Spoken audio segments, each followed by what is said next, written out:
All right, I got sent this video today, and the question was, Ben, can you tell me more about this video? I'm like, sure, just be a little more specific. So here's the question that we're going to ask today about the video. So they want to know just everything in general about the video, the whole mesocycle, macrocycle stuff. Is it even needed? His demeanor seems to say that he's a know-it-all, has a very fast tone of voice, and has he possibly discovered the most optimal training possible? So today I'm going to give you my take on that. All right, so first we're going to watch this video. I'm going to kind of click and pause and go through it and just give you my first thoughts on it. Just be warned, this guy talks really fast, but it's because the video is actually sped up. Here is a Perfect. full upper day workout for macrocycle, specifically upper B, for macrocycle 2, mesocycle 6, chest and arm specialization, microcycle 4, week 5, day 3. I'm running a 4-day. Okay, so he's talking a lot about macrocycles and microcycles, so let's just break that up real quick. So macrocycle, think of that as like big block training, but it's going to be like, anywhere from 3 to 6 weeks. And then microcycle, that could be smaller as like a week or something like that. But you could even break it up into smaller, like those are just parameters. They can change or increase or decrease depending on what you're doing. So it's a bodybuilder terminology thing, but it really depends on what you're trying to accomplish to determine where those parameters actually are. Upper lower high frequency split by using 3 different upper days and 3 different lower days to allow for more total exercises within the training week, thus increasing the number of muscle regions being biased via regional hypertrophy to ensure that we are maximizing total muscle fibers being stimulated to achieve the benefits of high frequency training. Okay, so let's just break that up real quick. So basically, he said what you're seeing is he's gonna cover over 4 days of training. So he's working within a week, but he's adding 6 training days. So I'll read the comments later, but what I believe he's doing is he's just trying to stretch out his training week to have more variety and a little bit more stimulus that he can otherwise couldn't get in a given week. Or what he's trying to suggest here is that he's just giving you alternate workouts that you could keep the stimulus changing. So like the patterns are the same, the stimulus is changing so that you don't go stale mentally because it's just a lot of monotonous things, just doing the same thing over and over again. Or he's trying to give an actual like stimulus response, like new stimulus response here.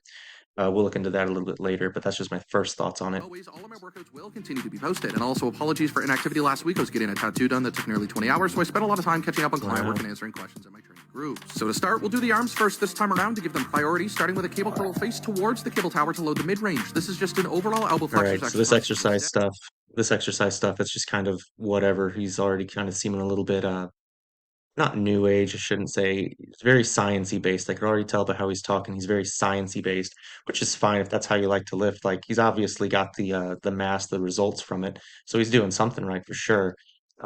But whether or not this is for like someone who's doing like strength stuff, or everyone should be doing this style of training, that remains to be determined. Then we'll do a push down to train the triceps and bias the long head due to the arms being down by the side, as the long head has the best leverage in the anatomical position of the shoulder and at roughly 90 degrees of elbow flexion. For both of these exercises, we use an easy bar to get the wrists lined up with the elbows straight on. Next, for the pecs, I do a machine pec fly, though I kind of turn this into a fly Oh, press look, he's hybrid. maxing it out. That's pretty cool. It was 10 or 25s, I wonder.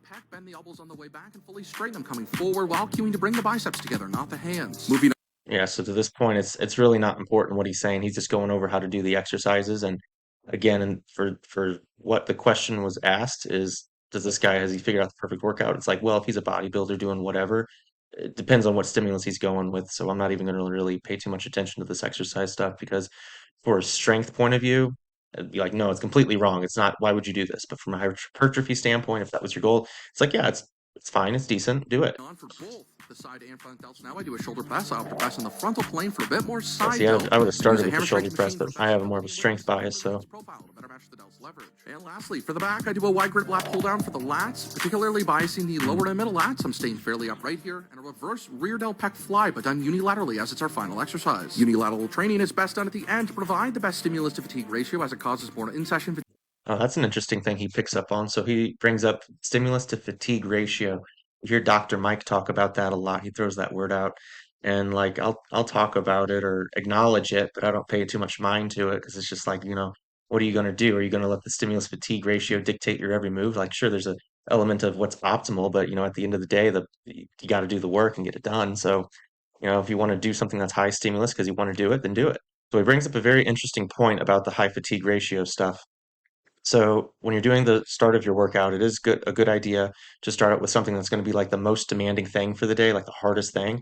Because if you try the hardest thing at the end of your workout, you're not going to get very far with it. You're going to have left a lot of pounds or effort or whatever you're measuring. You're going to have left a lot of that on the table, whereas you could have gotten a little bit further with it. But if you're doing something like this exercise that you see now, like this isn't very demanding. Like you can do this even when you're throwing up, probably.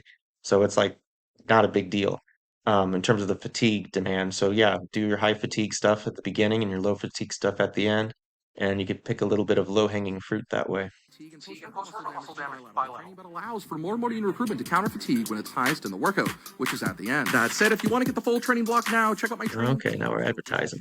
Garbage and guaranteed. All right, so that's enough there. Let's go read the description, see if we can find some more info out on that. All right, so we're talking about a bunch of Monday, Tuesday, Wednesday, Thursday. So here's your week, right? So that's your work week. And so we got AA, BB, CC, rest, whatever. And then he goes off into the next week, right? And it says end microcycle 1. So before I thought he was doing his microcycle within a week, but after reading this, it looks like he's doing his microcycle within, I don't know, 10 days, which is that a good idea? Possibly, yeah. That's kind of something that I'm working with currently, where it's like you can't recover or get a sufficient stimulus in for the week with recovery and everything. So it's like stretch your week out, stretch your reset time. So I guess if that is that called a microcycle from strength training standpoint? Potentially, but I mean, I don't know. I don't really mess too much with the terminology of like macrocycles or microcycle or mesocycles or all that stuff. It just seems kind of, you know, you're putting a word to a thing, but it's like the thing's still been around for, longer than the word has. So it just kind of seems all right. So he goes on to explain lifting 6 sessions in a 4-day split. So that's a little bit like confusing. So how I'm reading this and how it's interpreted to me, how I'm interpreting this at least, is that he's judging his microcycle by when he restarts. So he'll do 6 sessions and then restart.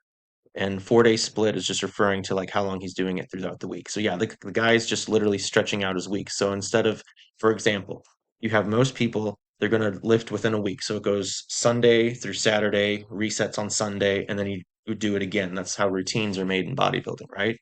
So what this dude's doing, he's not going by the week. He's going by like every 10 days, or let's say like every 8 or 9 days. He's stretching out his week. And so what he's saying by doing that is he's getting more sessions in. His ability to overreach or progressively overload is going to be greater because his reset time is longer. He just has more time to make adaptations, is what it's coming down to. So the dude's literally just training a little bit harder, is able to train harder, and he's not so fixated on hitting that next workout as he is getting the recovery in while still getting adequate stimuluses in. So is this a good way to train? Depending on your goals, yeah, I think so. I think he's onto something. Going into like his old know-it-all and everything. Like, I mean, I try not to sound like that. I just try to be helpful. I kind of think he's doing the same thing. If it's his tone of voice, I'm pretty sure he's Canadian because listen to how he says a boot, it's kind of got that South Park buddy thing going on. Um, but yeah, no, he sounds fine. The video's just sped up. I don't think he's necessarily arrogant. This is literally I don't really know who this guy is. I was just sent a video and asked what I thought about it. So yeah, these are my thoughts. If you found this video helpful and want to know my thoughts about other videos, yeah, please send them my way. I hope this was helpful to you and has educated you in some way to make your own training better.